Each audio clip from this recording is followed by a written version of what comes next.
João 17, no verso de número 4, assim diz a palavra do Senhor: eu glorifiquei-te na terra, tendo consumado a obra que me destes a fazer. Amém, queridos? Amados, esse pequeno versículo, ele é de uma profundidade extraordinária. E por que ele é de uma mensagem tremenda para as nossas vidas? A começar, Jesus foi uma das últimas orações que Jesus fez. E ele diz para o nosso Deus, para o nosso Criador: eu glorifiquei-te na terra. E aí eu quero trazer isso para a minha vida e para a sua vida. Nós nos consideramos cristãos porque somos seguidores de Cristo, porque somos imitadores de Cristo. E esse versículo para a minha vida e para a sua vida, como que fica? Nós temos glorificado o nosso Deus aqui na terra? Jesus sabia que era chegado o momento final da passagem dele pela terra. Ele sabia que ele seria levado a uma morte. Só que eu e você, querido, não é nos dado esta oportunidade, esta possibilidade de sabermos quando será o nosso fim. Mas será que quando eu e você nos encontrarmos com a morte, nós poderemos bater no peito e dizer que nós glorificamos o nosso Deus aqui na terra? Será que eu e você, queridos, estamos tendo atitudes de pessoas que verdadeiramente glorificamos o nome do Senhor aqui na terra? Como que tem sido a minha atitude? Como que tem sido o meu caminhar? Como que tem sido o meu proceder? Como que tem sido a minha atitude enquanto chefe de família? Como que tem sido a minha atitude enquanto sacerdote do meu lar? Como que tem sido a vida da minha irmã enquanto mulher sábia, mulher que edifica o seu lar? Como que tem sido a sua vida, minha irmã, enquanto mulher virtuosa? Você tem glorificado o nome do Senhor dentro da sua casa? No seu relacionamento com o seu marido, no seu relacionamento com seus filhos, nos seus relacionamentos com a vizinhança, com a parentela, no lugar onde você trabalha, no lugar onde você estuda, no lugar onde Deus te colocou nessa terra, você tem sido pessoa que glorifica o nome do Senhor? Será que nessa noite, queridos, se nós fizermos uma introspecção, se nós olharmos para dentro de nós mesmos e respondermos a esta pergunta: eu tenho glorificado o nome do meu Deus aqui na terra? Ou eu tenho sido uma pessoa que tenho levado um cristianismo de qualquer jeito? Ou eu sou uma pessoa que tem levado o rótulo de ser cristão, de ser crente, mas eu tenho levado uma vida de qualquer jeito? Queridos, razão outra não há de caminharmos por esta terra, de andarmos por esta terra, se não for para glorificarmos o nome do nosso Deus. O meu caminhar, o meu falar, o meu pensar, o meu agir tem que ser para glorificar o nome do Senhor.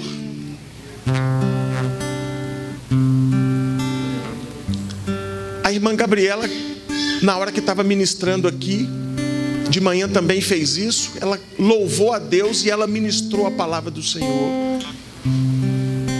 E ela disse que uma mulher pegou o melhor unguento, que era o nardo, e ela despejou isso nos pés do Senhor. Era uma representação daquilo que ela tinha de melhor, ela ofereceu a Deus. E hoje, queridos, eu e você pode não ter o melhor perfume, o melhor nardo para darmos ao Senhor, mas nós temos a nossa vida. Nós temos a nossa vida para entregarmos ao Senhor como sacrifício vivo. Eu tenho a oportunidade, através da minha vida, de glorificar o nome do Senhor. Deus um dia, queridos, mandou Jesus para a terra. E Deus um dia também mandou eu e você para a terra que estamos. E assim como o nosso Jesus glorificou o nome de Deus aqui na terra, nós temos que ser imitadores de Cristo também, para poder glorificarmos o nome de nosso Deus aqui na terra. Eu não posso, querido, perder tempo. Eu não posso ter uma vida de errante. Eu não posso ter uma vida de qualquer jeito. Eu não posso levar a minha vida, eu não posso levar o meu cristianismo de qualquer jeito. Eu tenho que ter uma vida com propósito, eu tenho que ter uma vida com objetivo. E os objetivos estão claros, já foram deixados para nós aqui nas Escrituras Sagradas. Eu preciso fazer a diferença nesta terra. Assim, queridos, como nós fomos alcançados, impactados pelo poder do Evangelho, eu tenho que fazer com que o Evangelho também chegue a outras pessoas. Por que que eu tive o privilégio de experimentar a palavra de Deus e uma mudança radical de vida, e eu não posso levar isso para as outras pessoas? Por que que eu tenho que esperar para que esse papel seja cumprido somente pelo evangelista da igreja? Por que que eu tenho que esperar que esse papel seja disseminado somente pelo pregador, pelo pastor, somente pelo obreiro da igreja? Todos nós somos chamados, queridos, neste tempo, para sermos os ceifeiros da casa do Senhor. A colheita é muito grande, queridos. A colheita é muito grande. Muitas almas existem aí fora, perecendo, precisando do amor de Cristo, precisando conhecer o Senhor. E Deus nos levanta neste tempo para que eu e você sejamos estas pessoas, os anunciadores do Evangelho de Cristo, os anunciadores da boa nova do Senhor. Assim como a minha vida e a sua foi impactada pelo poder de Cristo, queridos, tem mais gente lá fora precisando deste amor. E Deus conta conosco para que o nome dele seja glorificado através das nossas vidas. Que vida que você tem levado, querido? Você tem levado, você tem ficado satisfeito, você está se dando por bom somente de vir aqui na igreja num dia de quarta-feira, num dia de domingo, se alimentar da palavra do Senhor, e depois você vai embora para casa e o culto acaba para você? Eu sempre digo que o culto, querido, ele nunca pode acabar nas nossas vidas. O culto nunca pode acabar. No domingo à noite, quando eu saio da igreja, as portas do templo são fechadas. A porta da igreja que existe dentro de mim, ela continua aberta. A porta da igreja que existe dentro de você, porque dentro de você habita o Espírito Santo de Deus. Você é templo do Espírito. O culto dentro de você nunca pode acabar, querido. Nunca pode acabar. E aí, quando chega quarta-feira, que é dia de nós virmos cultuar aqui no templo, o culto permanece aceso, permanece vivo. O louvor, a adoração, o jejum, a consagração continua aceso. E aí eu já chego aqui no templo para cultuar, querido, avivado. E aí eu já chego aqui no templo entendendo que o louvor que foi cantado aqui neste lugar já ministrou na minha vida. O que a Gabi falou aqui durante o louvor já ministrou na minha vida. Se não tivesse um pregador aqui para poder subir e falar depois do louvor, eu já estava saciado, porque eu me alimentei do louvor que foi falado aqui neste lugar. O louvor subiu ao céu, mas também chegou no meu coração, porque eu sou templo. Queridos, nós temos que parar com esse negócio de chegar na igreja e adorar o Senhor e se dar por satisfeito, achar que está bom. E aí eu levo o resto da semana de qualquer jeito. Eu levo o resto da semana sem fazer oração, sem empregar jejum, sem meditar na palavra do Senhor. Eu não agradeço sequer o prato de comida que está na minha frente, querido. Na hora de dormir eu não agradeço sequer pelo dia. E muitos de nós durante o dia foi muito livramento até de morte. E aí de manhã o Espírito Santo do Senhor vai lá e te acorda para um novo dia. E você sequer ora agradecendo. E depois vem dizer que você glorifica o nome do Senhor aqui na terra, querido. Muitas vezes, queridos, nós somos hipócritas.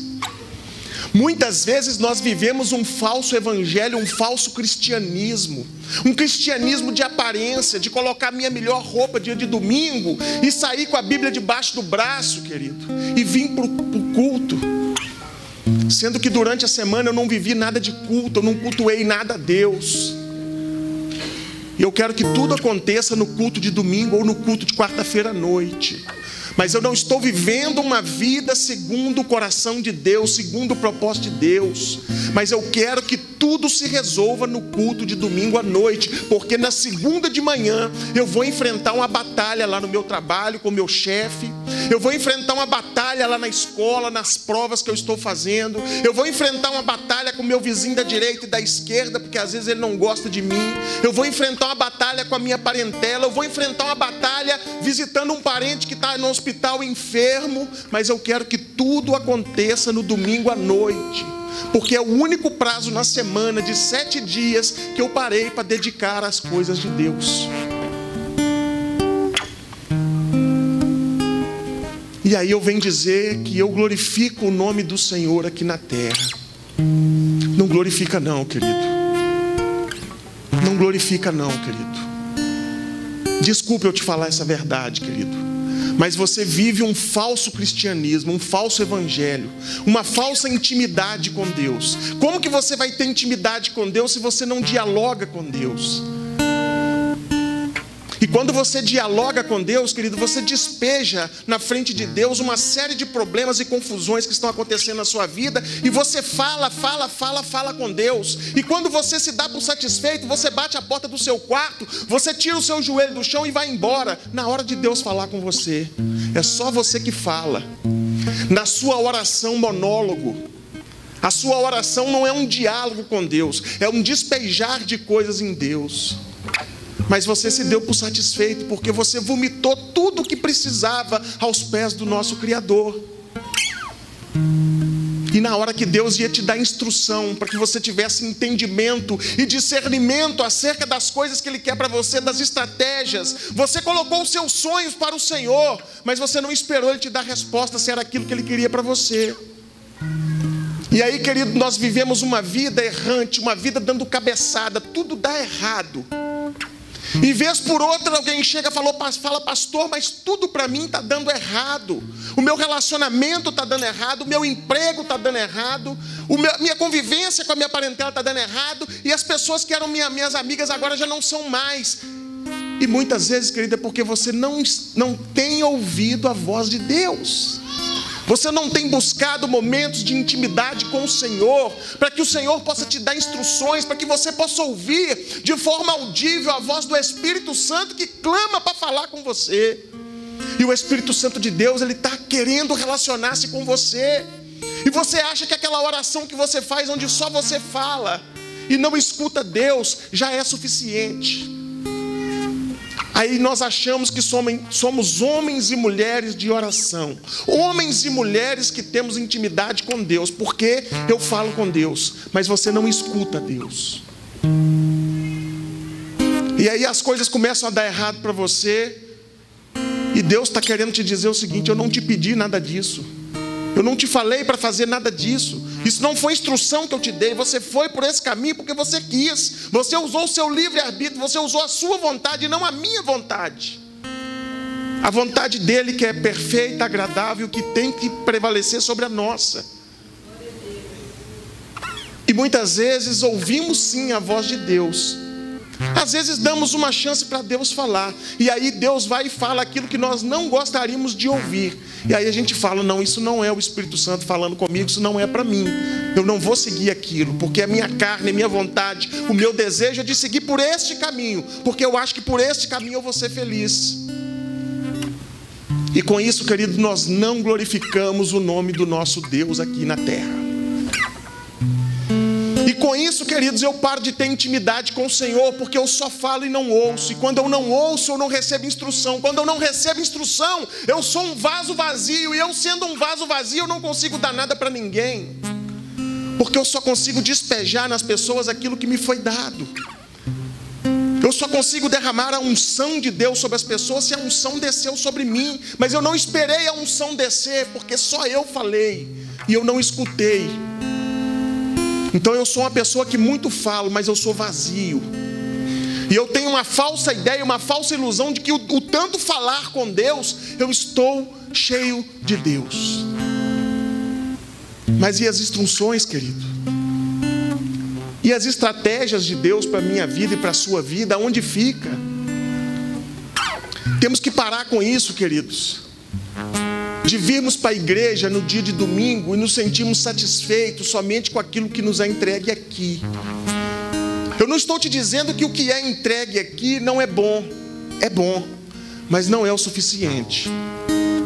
Você precisa de muito mais do que é entregue aqui para você em 40, 50 minutos de pregação. Você precisa de muito mais do que 1h30 de culto, querido. Você precisa ser um eterno culto ao Senhor. Vai treinando, querido, porque o dia que o Senhor te recolher e te levar para a glória, lá você vai ficar glorificando o nome dele o tempo todo. O tempo todo. Vai se acostumando por aqui, queridos. Vá vivendo o céu aqui na terra. Vá vivendo o céu lá na tua casa, com a tua família, com a tua esposa, com teus filhos. Vá glorificando o nome do Senhor com esta família que Deus te deu. Vai glorificando o nome do Senhor amando a sua esposa. Vá glorificando o nome do Senhor amando o seu esposo, minha irmã. Vá glorificando o nome do Senhor amando os seus filhos e instruindo no caminho que eles devem andar, para quando forem grandes eles não venham se desviar dele. Vá glorificando o nome do Senhor, tendo momentos de compartilhar da palavra de Deus na tua casa. Seja a diferença onde Deus te colocou, seja a diferença onde Deus te plantou. Nós temos sido confrontados, querido, nos últimos tempos aqui na nossa igreja, com algumas perguntas. E uma dessas perguntas é: você tem sinceridade ao servir ao Senhor? Você tem sinceridade ao servir ao Senhor? Seja honesto consigo mesmo, querido. Seja honesto consigo mesmo. Há sinceridade aí dentro de você quando a palavra é servir ao Senhor? Ou você tem servido ao Senhor de qualquer jeito, de qualquer maneira? Quando Deus ele para te abençoar, Ele não te abençoa de qualquer maneira. Quando você se prostra diante de Deus e pede algo, e chega o tempo de Deus te abençoar, Ele não te abençoa de qualquer maneira. Ele te abençoa com sinceridade. Deus não faz nada para nós de qualquer jeito, querido. Há sinceridade no agir de Deus em nossas vidas. E por que o caminho daqui para lá tem que ser diferente? Por que eu tenho que tratar as coisas de Deus de qualquer maneira? Por que eu tenho que fazer as coisas de Deus de forma relaxada? A palavra de Deus já nos diz: ai daquele que fizer a obra de Deus de forma relaxada. Ai daquele. Uma outra pergunta que tem nos sido confrontado aqui nos últimos tempos: você está plantado aonde Deus quer? Faça esse exame, querido. Faça essa análise para a sua vida. Você está plantado aonde Deus quer? Plantado vem de planta. A planta ela é plantada. E o objetivo da planta ser plantada é para que dê fruto. Você tem dado fruto, querido, nesse lugar que Deus te plantou? Ah, pastor, mas não é toda planta que dá fruto. Sim, mas aquela que não dá fruto, pelo menos ela nos dá oxigênio. Você tem sido oxigênio para as pessoas? Ou você tem sufocado, abafado as pessoas?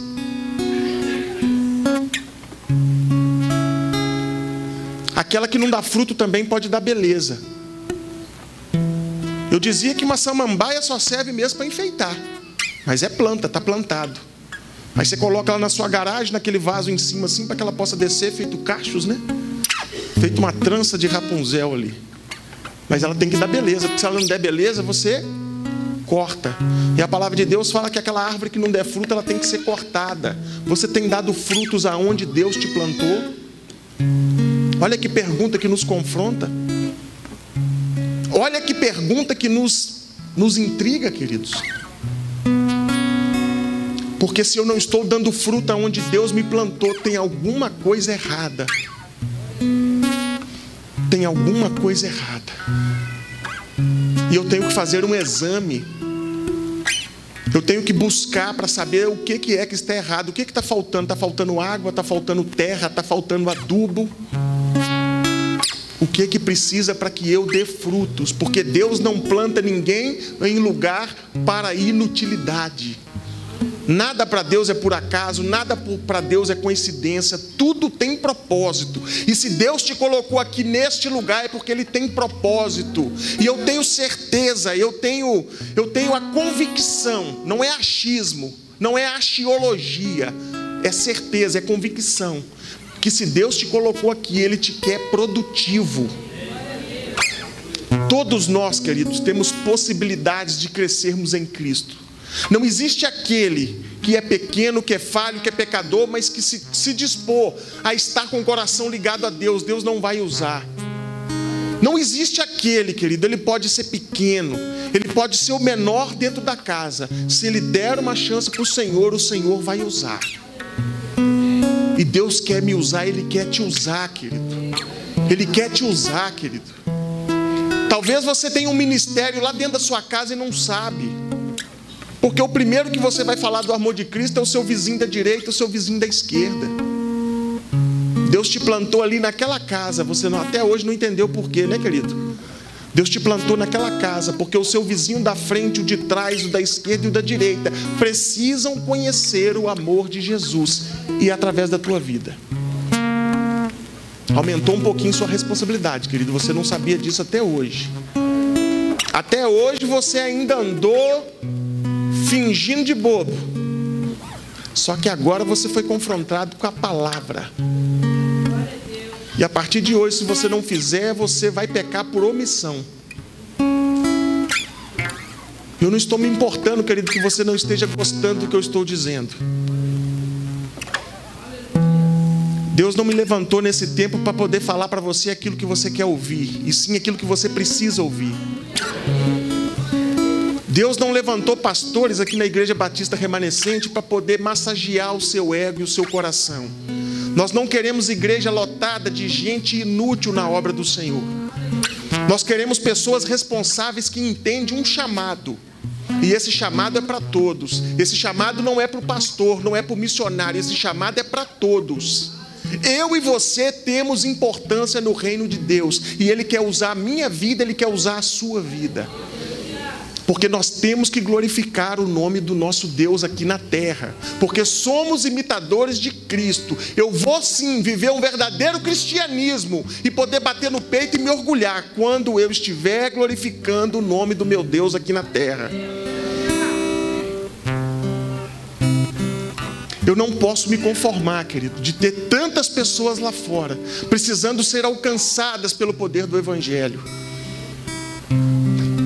É inadmissível, enquanto cristão, ver o banco da igreja da minha direita vazio, da minha esquerda vazio, talvez o da frente e o de trás vazio. E eu não me perguntar o porquê que esse banco está vazio, o que eu tenho feito para fazer a diferença, para poder atrair pessoas para vir para a igreja, conhecer o Evangelho de Cristo. O que eu tenho feito? É a minha pequena parte, eu tenho dado a minha parte. Eu tenho dado frutos. Eu tenho glorificado o nome do Senhor. Queridos, não vamos perder tempo. Essa vida é muito preciosa, essa vida é muito gloriosa.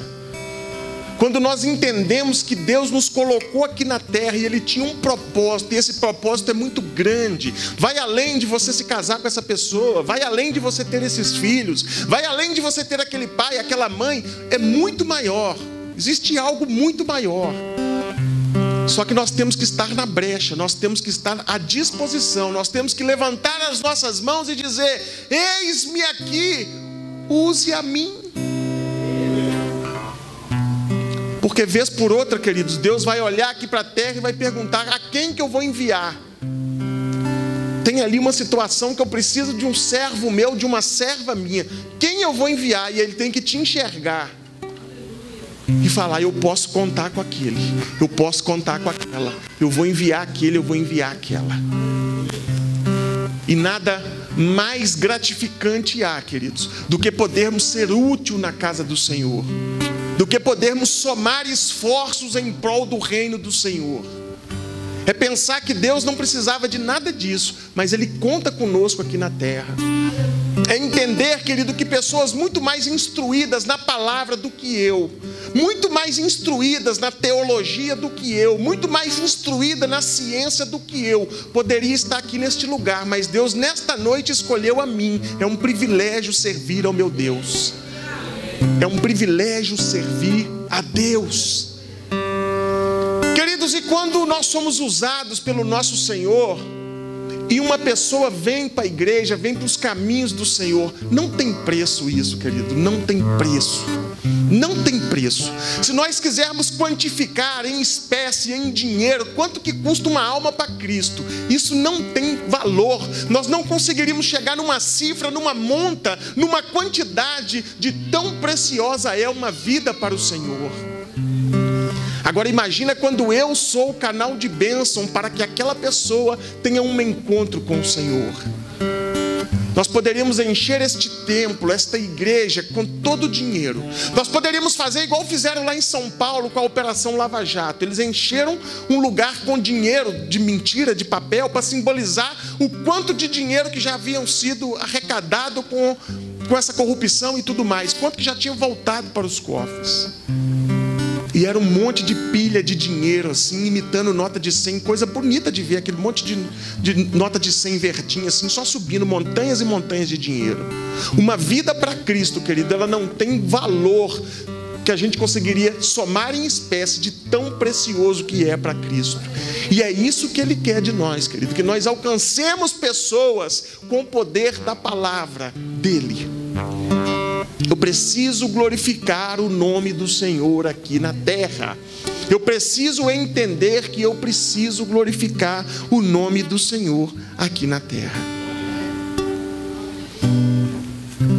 Queridos, abra comigo a sua Bíblia em 1 Pedro.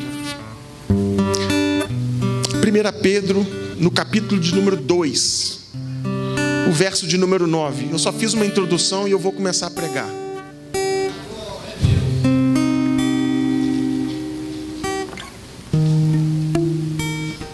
1 Pedro, capítulo de número 2, o verso de número 9. Todos quanto acharam, diga amém. Assim diz a palavra do Senhor. Mas vós sois a geração eleita, o sacerdócio real, a nação santa, o povo adquirido, para que anuncieis as virtudes daquele que vos chamou das trevas para a sua maravilhosa luz. Queridos, olha a quantidade de adjetivos e qualidade que nós temos. Nós somos uma geração eleita, nós somos um sacerdócio real, nós somos um povo adquirido.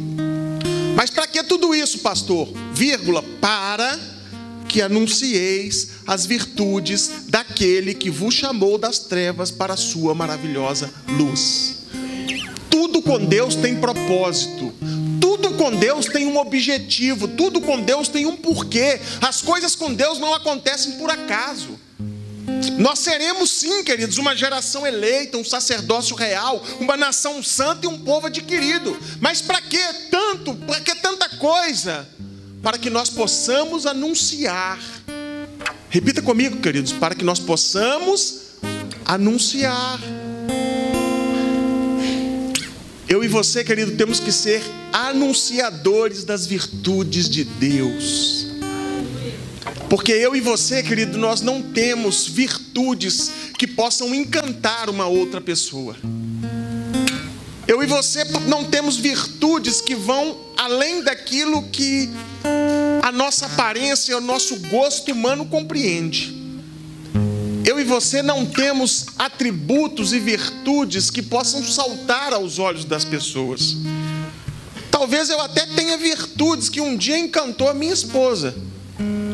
Naquela época eu ainda tinha cabelo, não tinha barriga grande. De alguma forma atraiu e chamou a atenção da minha esposa. Só que não passa disso. Só que se eu anuncio as virtudes daquele que me tirou das trevas e me levou para a luz, pessoas vão se interessar pelo Evangelho de Cristo. É só abrir a boca e testemunhar aquilo que Deus fez na sua vida e aquilo que Deus fez na minha vida, queridos. Eu não preciso ser um grande evangelista, eu não preciso ser uma pessoa que tenha a capacidade de fazer uma grande cruzada evangelística, eu só preciso abrir a boca e contar aquilo que Deus fez na minha vida.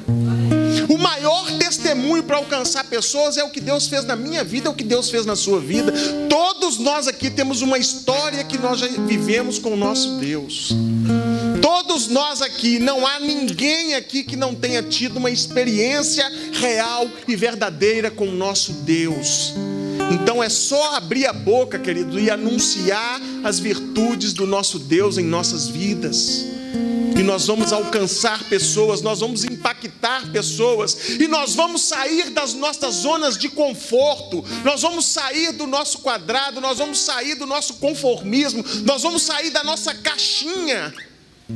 E nós vamos para o mundo, nós vamos viver o verdadeiro Evangelho, a essência do Evangelho de Cristo. Eu vou ver que não existe limitações físicas e nem geográficas para poder eu falar do meu amor de Cristo, do amor de Cristo para comigo, das coisas que eu vivi com Cristo, das coisas que eu vivenciei com Cristo. E aí, queridos, eu vou lembrar para vocês a terceira pergunta que nos foi posta durante esses dias. E a terceira pergunta era: qual a sua posição em Deus? Você está posicionado em Deus, queridos? Se eu estou posicionado em Deus, eu estou aonde Deus quer, na posição que Deus quer. Se eu saio da posição que Deus quer, eu paro de transmitir, eu paro de captar as mensagens. Eu tenho que estar na posição. O crente, quando ele entra em oração, ele não se posiciona em oração. Eu me posiciono em oração. Eu fecho meus olhos, eu dobro o meu joelho, eu curvo a minha cabeça em sinal de reverência, em temor, em tremor, né, para entrar na presença de Deus. Eu me posiciono em Cristo. A palavra está nos dizendo, querido, que eu tenho que estar permanentemente posicionado em Cristo, para que eu possa anunciar. Eu tenho que estar preparado. Eu tenho que querer me capacitar, querido. Eu não posso me conformar com esse negócio de culto 2 vezes por semana e está ótimo, está bom demais. Eu tenho que querer envolvimento com as coisas de Deus. Eu tenho que querer me envolver na obra do Senhor, na obra grandiosa de Cristo. E aí a gente começa a viver a essência do Evangelho. E aí a gente começa a viver verdadeiramente aquilo que Cristo quer para as nossas vidas. Nós estamos numa época da nossa humanidade, queridos, que a gente quer fazer as coisas por dinheiro. A gente quer ganhar vantagem em tudo. A gente só faz se aquilo for nos trazer algum benefício. Mas deixa eu te contar uma coisa. Quando a gente serve a Deus, existe luta, existe dificuldade. Servir a Deus não é fácil. Eu preciso de abdicar de tempo da minha casa, da minha família, com meus filhos, às vezes, para estar dedicado às coisas do Senhor. Eu preciso, às vezes, deixar de estar com meu filho, com a minha esposa, com a minha mãe, com as pessoas que eu gosto, para poder cuidar das pessoas de Cristo. Isso tem um preço. Servir a Deus tem um preço. Mas eu tenho uma contrapartida. Eu tenho um retorno com isso. Porque quando eu faço a um dos pequeninos do Senhor, eu estou fazendo para Ele. E eu posso não sentir, eu posso não entender o valor disso, mas eu estou acumulando riquezas e tesouros lá no céu. Para onde eu vou, querido? Nós estamos acostumados com as riquezas da terra. Abrir a carteira, está cheio de nota de 100, de 50, e você dá glória a Deus e aleluia, e acha que você é bem sucedido. E quando nós formos morar na eternidade com o nosso Deus, como que vai estar o nosso galardão? Como que vai estar, querido, o dia que nós vamos receber o nosso galardão lá no céu? Como que vai estar, querido, a coroa da minha vida? Com poucas pedras ou com muitas pedras? Mas a gente se preocupa só com o imediatismo, só com aquilo que eu posso enxergar agora no plano natural das coisas. Mas eu tenho que me embrenhar no Evangelho de Cristo, querido, para que eu possa entender as coisas espirituais e para que eu possa fazer as coisas para Deus com amor, entendendo que a recompensa disso, ela vem sobre a minha vida, ela vem sobre a vida da minha casa, da minha família. A abundância do Senhor, ela não vai se distanciar de mim, porque eu estou fazendo as coisas que agradam ao meu Pai. Eu glorifico o nome de Deus na terra, e Deus me recompensa. E Deus me recompensa. Ele me dá saúde, Ele me dá trabalho, Ele me dá provisão, Ele não me deixa passar fome. Essa semana, querido, nós fomos socorrer uma irmã que ligou quarta-feira e falou: pastor, eu estou passando fome dentro de casa. Eu e meu filho de 3 anos estamos com fome, nós não temos força para levantar da cama para ir para o culto, porque nós estamos com fome, nós não temos o que comer dentro de casa. E aquilo mexeu comigo, querido. Aquilo mexeu comigo. A igreja ainda estava fechada, o pastor Adair ainda não havia chegado, a chave de onde fica a cesta básica, os mantimentos, estava trancado. E uma mulher disse que estava com fome. Ela não me ligou do Vale do Jequitinhonha, querido. Ela não me ligou da África. Ela me ligou aqui do nosso bairro, de perto da nossa igreja. Que cristianismo é esse que nós estamos vivendo, que eu não consigo enxergar, que tem um irmão do meu lado que está passando fome, que está passando necessidade? E como que eu posso ficar em silêncio? Como que eu posso ficar calado? Como que eu posso fingir que não está acontecendo comigo, do meu lado? Imediatamente eu comecei a ligar para os irmãos e falei: olha, uma pessoa me ligou, tem uma criança, eles estão com fome. E aí os irmãos foram me atendendo rapidamente, falando: pastor, eu vou providenciar, pode passar aqui em casa, pode pegar. E eu cheguei nas casas das pessoas, já depois do culto aqui, já era 9h30, 10 horas da noite. E as pessoas haviam preparado sacolas e sacolas de coisas para aquelas pessoas comer. Tudo bem que tinha arroz, feijão, óleo e macarrão, mas tinha comida pronta, porque eu falei que a pessoa estava morrendo de fome. E como que eu vou esperar cozinhar um feijão, cozinhar um arroz, se tem uma pessoa com fome, querido? E as pessoas foram me dando coisas práticas de fazer, coisas práticas de comer, biscoito, leite, porque tinha uma criança com fome.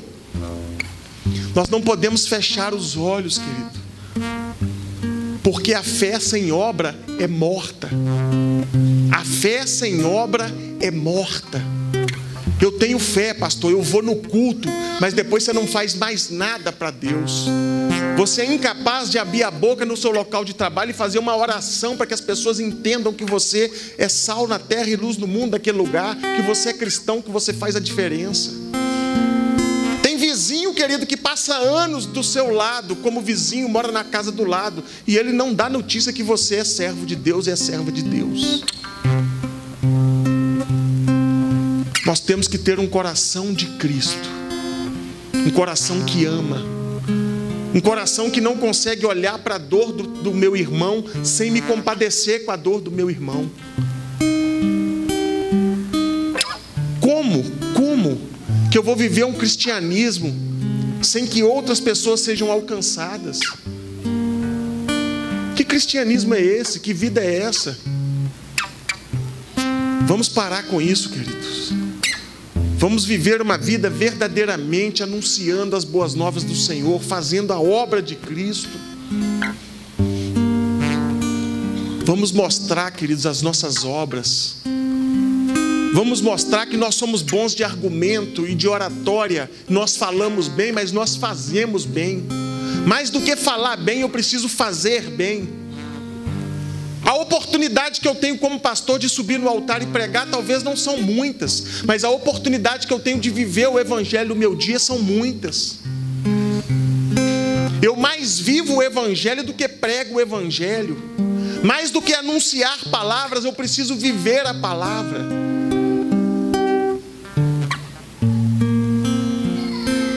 Ou será que a palavra de Cristo está tão dura?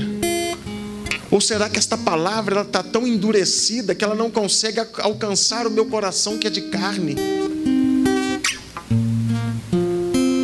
Será que eu estou perdendo meu tempo vindo cultuar a Deus? E eu não estou dando oportunidade para Cristo, para que a minha vida seja um verdadeiro culto ao Senhor 24 horas. E nós falamos muito que nós não podemos sentar na roda dos escarnecedores. E às vezes você vê um monte de irmãos de igreja, e você chega naquela roda, e as palavras que saem naquela roda são palavras que não edificam a vida de ninguém. Eu não preciso ir lá para o boteco, ir lá para uma mesa de jogatina, para poder ter uma má conversa, uma má conversação. Muitas vezes, querido, eu sento na roda de pessoas que servem a Cristo e ouço coisas que eu não deveria ouvir nem no mundo, e eu estou ouvindo dentro da igreja, saindo da boca de servos e servas do Senhor. São pessoas que, quando abrem a boca, vomitam coisas que não edificam a vida de ninguém. Parece que existe morte dentro daquela pessoa, parece que existe um cadáver sepultado dentro daquela pessoa, até parece que o que habita dentro dela não é o Espírito de Deus. Eu preciso, queridos, voltar à essência. Eu preciso viver um verdadeiro cristianismo. Eu preciso glorificar o nome de Deus aqui na terra. Eu preciso parar de perder tempo. O nosso tempo é precioso, o nosso tempo é valioso. Vá no hospital, queridos, fazer uma visita. Chega lá no hospital para uma pessoa que está na última, que está na morte, que está no leito de morte, e que ela já recebeu uma sentença de morte, e conversa com essa pessoa. E você vai ver que tudo que ela queria é tempo. Tudo que ela queria é tempo. E tudo que nós temos hoje é tempo. Não fala que não tem não, querido, porque nós temos. Você tem tempo para tudo. Você só não tem tempo para as coisas de Deus. Até por vez por outra você chegar na frente da televisão, assistir uma novelinha, você tem um tempinho. Tem. O WhatsApp, conta quanto tempo você fica no dia no WhatsApp mandando conversa inútil para os outros e coisa que não edifica a vida de ninguém. Quanto tempo você fica no Facebook, na internet, e aquilo não edifica a vida de ninguém. Nós temos tempo de sobra, sim. Para de hipocrisia. Para de falar que não tem tempo. Vai falando que você não tem tempo e Deus te leva para a morte eterna. Aí de fato você não vai ter tempo mais, porque os mortos não glorificam o Senhor. Vamos viver, querido, a essência do Evangelho de Cristo. Vamos viver o verdadeiro amor. Se a palavra do Senhor ela é boa para mim, por que ela não pode ser boa para o outro? Se aquilo que me alcançou e mudou a minha vida, por que também não pode transformar a vida do outro? Mas a gente fala que o fulano é muito difícil. Fulano é muito difícil. Mas nós também um dia fomos muito difícil, querido. Muito difícil. Só que Deus teve misericórdia de nossas vidas. E Ele nos alcançou com a graça dEle. Só que hoje eu quero ficar com isso só para mim. Eu quero botar dentro de uma caixinha, botar na prateleira e ficar cultuando aquilo só para mim. Eu não quero para os outros. Eu sou egoísta. Eu sou feito criança. Eu sou egocêntrico. Eu quero aquilo só para mim. E se me tomar, eu choro, faço beicinho e pirraça. Eu quero só para mim. Vamos parar com isso, queridos. 3 perguntas nos foram postas e eu quero te fazer uma quarta. Você tem anunciado as virtudes daquele que te chamou? Alguém te chamou das trevas para a luz. Você tem anunciado as virtudes dele? Você tem sido um anunciador de virtudes? Você tem sido um atalaia do Senhor? Ou você não fala para ninguém? Ou você ficou com isso só para você? É tão bom que você quer só para você. Por que Cristo é tão bom na sua vida, querido, e não pode ser na vida dos outros? Será que aqui onde a gente mora, será que aqui no nosso bairro não existem pessoas que precisam ser impactadas com a palavra do Senhor? Que cristianismo é esse, queridos?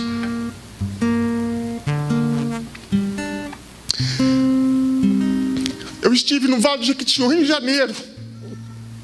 visitando o pastor Valdemir, o nosso pastor que nós apadrinhamos lá no Vale do Jequitinhonha junto com a esposa. Em janeiro eu estive lá com o pastor Adair e nós levamos carne para ele comer. E essa semana ele falou comigo no telefone e ele disse que desde aquela época que eu estive lá ele não comeu carne mais. Eu e você comemos carne, querido. Se não comemos todo dia, comemos toda semana ou várias vezes por dia. Um dia ele me ligou, a pastora Cátia, alegre, porque ele havia recebido uma cesta básica. E dentro da cesta básica tinha uma lata de salsicha. E ele estava alegre, queridos, porque naquele dia ele iria comer carne. Que carne? Uma lata de salsicha que foi numa cesta básica. Que cristianismo é esse que eu tenho vivido, queridos? Deus tem que ter misericórdia de nós, queridos. Quando nós pedimos aqui, pastora, R$5 para poder mandar para o Vale do Jequitinhonha, fizemos um propósito aqui de levantar 100 irmãos para que pudesse cada um dar R$5, para que a gente pudesse mandar R$500 para o Vale do Jequitinhonha para salvar o pastor Valdemir no aluguel da igreja e da casa, porque é R$250 o aluguel da igreja, do ponto de pregação que ele tem, e R$250 para pagar a casinha dele, que ele mora de aluguel, queridos. E nós temos que fazer isso aqui para poder conseguir mandar dinheiro para ele todo mês. Todo mês é uma luta, uma peleja, uma agonia. É o pastor Wilson aflito, angustiado de um lado, eu do outro, o pastor Adair do outro. Porque não é simplesmente, querido, chegar aqui no caixa da igreja, pegar o dinheiro e mandar para o Jequitinhonha. Eu preciso despertar na igreja o entendimento de que nós temos que ser abençoadores, querido. Nós temos que ser abençoadores, querido. Cada alma que se rende ao Senhor Jesus lá na cidade de Coronel Murta, lá no Vale do Jequitinhonha, é através do seu dinheiro, é através da sua doação. Porque existe um pastor lá, querido, que não tem salário, porque a igreja não tem dízimo e nem oferta. Ele é pastor num lugar onde o lugar é pobre, as pessoas não têm emprego. Então ele não está ali com a igreja ali por conta de salário, porque ele não tem salário, ele está ali por amor a Cristo. Ele está ali, querido, para glorificar o nome do Senhor. E muitos podem achar que aqui na nossa igreja os pastores são ricos e nós temos dinheiro. Deixa eu te contar um negócio. Aqui na igreja nós somos 8 pastores. E o único pastor que é remunerado é o pastor Adair, porque ele é o administrador da obra de Deus. Ele administra a igreja, ele administra a escola, ele administra a associação comunitária Remanescentes. Ele vive por conta da obra, senão como é que ele vai levar comida para dentro de casa? Por isso que ele é remunerado. Mas nós temos 7 pastores aqui na igreja que não recebem um centavo para estar aqui. Nós somos pastores voluntários, nós fazemos por amor a Cristo, por amor à obra. Nós temos 7 pastores aqui na igreja que têm atividade secular. A pastora Raquel é enfermeira, o pastor Cesimar é sargento da Polícia Militar, eu sou advogado. A pastora Vilma é pensionista do INSS. O pastor Wilson é motorista. Todos aqui temos atividade, nós estamos aqui por amor a Cristo, querido. Nós não estamos aqui em troca de nada. Muito antes, pelo contrário, nós é que entregamos parte do que temos para a obra de Cristo. Isso é ter entendimento, querido. Isso é ter entendimento da grandiosidade das coisas de Deus. Isso é glorificar o nome de Deus na terra. Agora tem muita gente que você fala assim, olha, você vai ser levantado ao ministério pastoral. Ele já pergunta, quanto que é o salário? Quanto que eu vou ganhar? As coisas hoje são assim, querido. Quanto que eu vou ganhar? Qual que é o meu benefício? O que é que eu vou ter em troca? Deixa eu te contar um negócio, querido. Você vai ter em troca por servir a Cristo perseguições, luta, batalha. Não vem para Cristo achando que você vai ter vida fácil, porque você não vai ter vida fácil. Deus não enganou ninguém. Deus não enganou ninguém. É paulada, é gente falando mal, é gente criticando, mas ainda assim nós estamos aqui firmes e fortes anunciando o Evangelho do Senhor.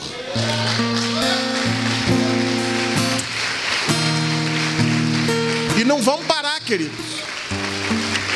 Não vamos parar.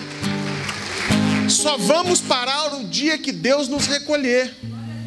Porque quando Ele recolher, Ele vai entender que já deu o nosso tempo, que já cumpriu o propósito. Enquanto Deus não nos recolher, enquanto estivermos aqui, queridos, estamos cumprindo um propósito. É por isso que eu não posso ficar calado. É por isso que eu tenho que anunciar. É por isso que eu tenho que glorificar o nome de Cristo o tempo todo, querido. Porque eu estou vivo. Eu estou vivo. E se eu estou vivo, tem propósito. E se eu tenho propósito, eu tenho que cumprir o objetivo. Alguém me ouve, queridos? Amém. Não fica triste com isso não, querido. Talvez você que quisesse ouvir hoje uma palavra que fosse te trazer um despertamento para outra área da sua vida. Mas Deus hoje preparou essa palavra para nós. E não pensa que a palavra não corta em mim primeiro, porque ela corta no pregador primeiro. Quando eu estou preparando a palavra já está cortando na minha vida. Tudo que eu estou falando para você, querido, já doeu em mim primeiro. Mas é necessário falar, querido. É necessário falar. Porque Deus quer que eu e você sejamos glorificadores do nome dEle. E eu e você, querido, temos por obrigação, temos por privilégio, temos por prazer sermos anunciadores da virtude de Deus. Amém, queridos? Fique sobre seus pés. Nós vamos terminar dentro do horário.